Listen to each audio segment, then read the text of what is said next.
Okay, so I will begin by commenting on the exercise. First of all, I'm Sofia Alcocer.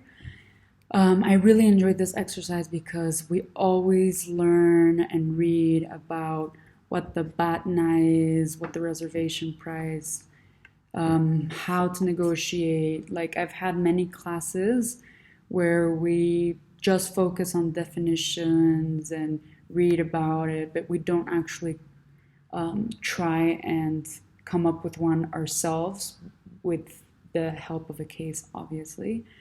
And so doing it not only was fun and much more interesting, in my opinion, than just writing about it, but I also found it to be really enlightening. I think that this is the best way to learn through action, through actually doing it. And so just wanted to say that I genuinely really enjoyed doing this exercise and found it to be the best way to really understand and learn how to negotiate and how to come up with an agreement and really put in practice our knowledge. Second of all, I think that the most important thing I learned from this exercise is that in almost every case, maybe, or almost always, there is a medium point where people can come up with an agreement. At first, when I first read this case, I was like, okay, there's absolutely no way on earth that we can come up with a compromise. One party wants at least 553,000 and the other can't give more than 500,000. There's absolutely no way this can work.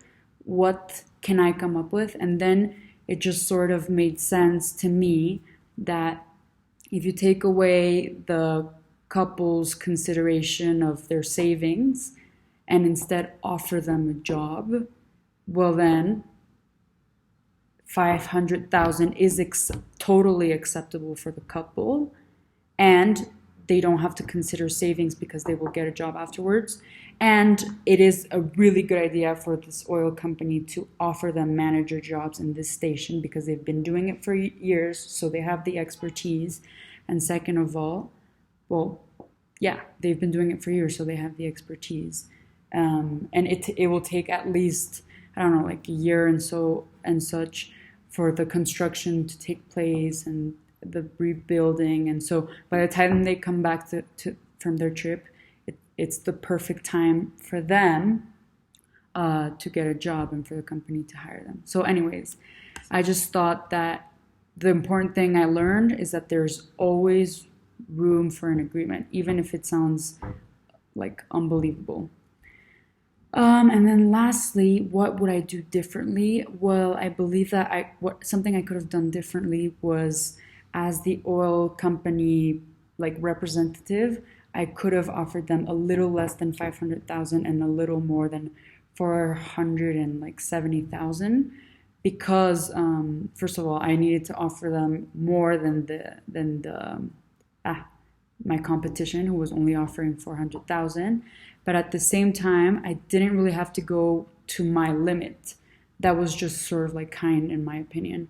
I could have offered them 470,000, and that would have worked perfectly to the other party's needs, or 480,000 or 490,000. But I personally chose to be a good person. But I mean, if I were a tough business person, I probably just would have offered them 480,000, because calculating their interests and their reservation prices, the after taxes 488,000 is what they at least need.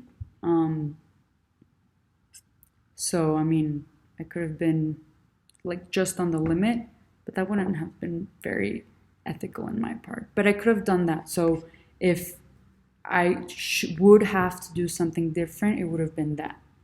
And that's it. I saw the resolution video right now, and I couldn't believe that I sort of came up with the same thing. Basically, I didn't go very far away from the original idea, so that pleased me a lot. Anyways, I hope this video proves that I understood the case and do well. Thank you.